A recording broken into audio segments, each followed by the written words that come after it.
আজকের এই দারুণ এক্সপ্লেইনারে আপনাদের সবাইকে স্বাগত।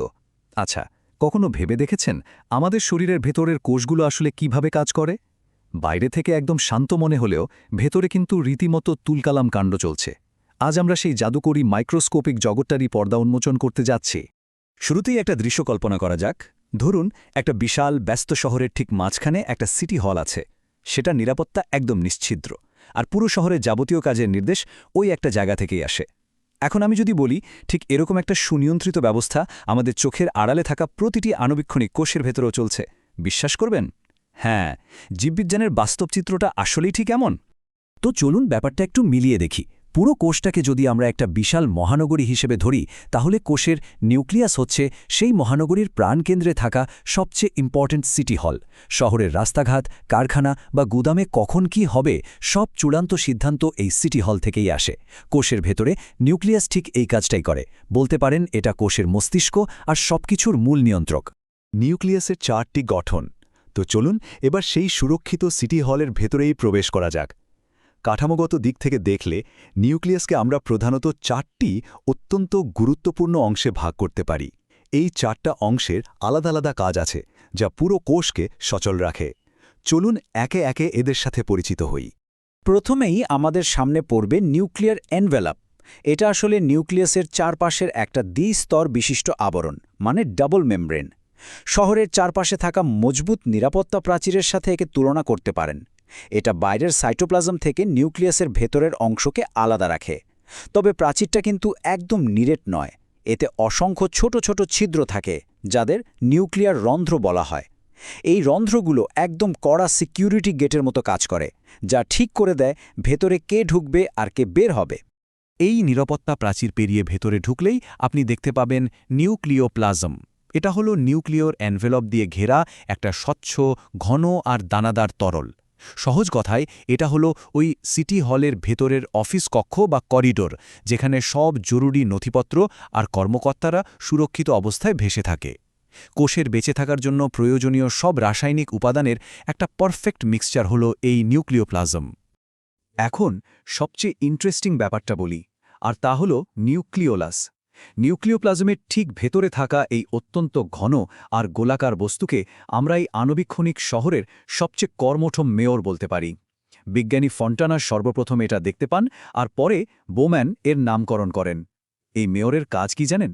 সে ক্লান্তিহীনভাবে আরএনএ এবং প্রোটিন তৈরির কাজ করে যায়, যা পুরো কোষের টিকে থাকার জন্য একদম অপরিহার্য। এরপর নিউক্লিয়াসের যে কাঠামোটি নিয়ে কথা বলবো তা হল নিউক্লিয়ার রেটিকুলাম বা ক্রোমাটিন তন্তু।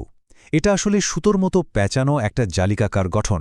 একে আপনি শহরের মাস্টার ব্লুপ্রিন্ট বা অতি সুরক্ষিত আর্কাইভ বলতে পারেন, কারণ এর ভেতরেই লুকিয়ে থাকে আমাদের বংশগতির মূল নির্দেশিকা, অর্থাৎ ডিএনএ। শুনলে অবাক হবেন, একটা কোষের ভেতরের এই সুতোগুলো জোড়া দিলে তা প্রায় 2 মিটার লম্বা হতে পারে। কোষ যখন বিভাজিত হয়, তখন এই সুতোগুলোই নির্দিষ্ট আকার নিয়ে ক্রোমোজোমে পরিণত হয় এবং বংশপরম্পরায় আমাদের বৈশিষ্ট্যগুলো বহন করে। তো আমরা এতক্ষণ কোষের মস্তিষ্ক অর্থাৎ জীবন্ত আর ভীষণ অ্যাক্টিভ অংশগুলো নিয়ে জানলাম, কিন্তু ভেবে দেখুন, একটা শহর কি শুধু নীতি নির্ধারকদের দিয়ে চলতে পারে? একদমই না। তার জন্য বিশাল একটা রসদ সরবরাহ ব্যবস্থা দরকার। কোষের ক্ষেত্রেও ঠিক তাই। চলুন এবার কোষের সেই লজিস্টিক বা নির্জীব উপাদানগুলোর দিকে একটু নজর দেয়া যাক। এরোগ্যাস্টিক বস্তু বা কোষের নির্জীব রসদ। কোষের এই নির্জীব লজিস্টিক উপাদানগুলোকে জীববিজ্ঞানের ভাষায় বলা হয় এরগ্যাস্টিক বস্তু বা এরগ্যাস্টিক সাবস্ট্যান্সেস। কোষের বিপাকক্রিয়ার হলে তৈরি হওয়া এই নির্জীব বস্তুগুলো মূলত সাইটোপ্লাজমে বা কোষ গহ্বরে জমা থাকে। এরা হয়তো সরাসরি প্রাণচাঞ্চল্যে অংশ নেয় না, কিন্তু কোষকে ঠিকঠাক টিকিয়ে রাখার জন্য এরা ব্যাকগ্রাউন্ডে একদম নীরবে কাজ করে যায়। কোষীয় রসদের মূলত 3টি বিভাগ রয়েছে: সঞ্চিত পদার্থ, নিঃসৃত পদার্থ এবং বর্জ্য পদার্থ। কাজের ধরন অনুযায়ী এই এরগ্যাস্টিক বস্তুগুলোকে এই 3টি পরিষ্কার ক্যাটেগরিতে ভাগ করা যায়। ব্যাপারটা সহজে বোঝার জন্য আমরা এদেরকে শহরের গুদামঘর, কারখানা আর রিসাইক্লিং সেন্টারের সাথে তুলনা করে দেখতে পারি। প্রথমেই আসি সঞ্চিত পদার্থ বা রিজার্ভ ম্যাটেরিয়ালসের কথায়। এগুলো হলো আমাদের সেই মাইক্রোস্কোপিক শহরের বিশাল সব গুদামঘর। ভবিষ্যতের শক্তির যে চাহিদা তৈরি হবে, সেটা মেটানোর জন্য উদ্ভিদ কোষে খুব সাবধানে এই উপাদানগুলো মজুদ রাখা হয়। এর মধ্যে প্রধানত থাকে কার্বোহাইড্রেট যেমন স্টার্চ, থাকে প্রোটিন আর লিপিড বা চর্বি জাতীয় পদার্থ। কোনো বিপদের দিনে বা যখন বাড়তি শক্তির দরকার হয়, কোষ সরাসরি এই সঞ্চিত ভাণ্ডার থেকেই শক্তি নিয়ে নেয়। এরপর আসে নিঃসৃত পদার্থ বা সিক্রেটারি প্রোডাক্টস। এগুলো হলো এই শহরের সেই কারখানাগুলো যেখানে খুব স্পেশাল কিছু পণ্য তৈরি হয়। কোষের বিভিন্ন গুরুত্বপূর্ণ জৈবিক কাজ সম্পন্ন করার জন্য এই পদার্থগুলো কিন্তু অপরিহার্য। এদের মধ্যে রয়েছে বিভিন্ন কালার বা রঞ্জক পদার্থ, যেগুলোকে আমরা পিগমেন্ট বলি। বিক্রিয়ার গতি বাড়ানোর জন্য আছে এনজাইম, নির্দেশাবলী বহনকারী হরমোন, আর পরাগায়নে সাহায্য করার জন্য আছে নেকটার বা মকরন্দ। আর সবশেষে রয়েছে বর্জ্য পদার্থ বা এক্সক্রিটরি প্রোডাক্টস।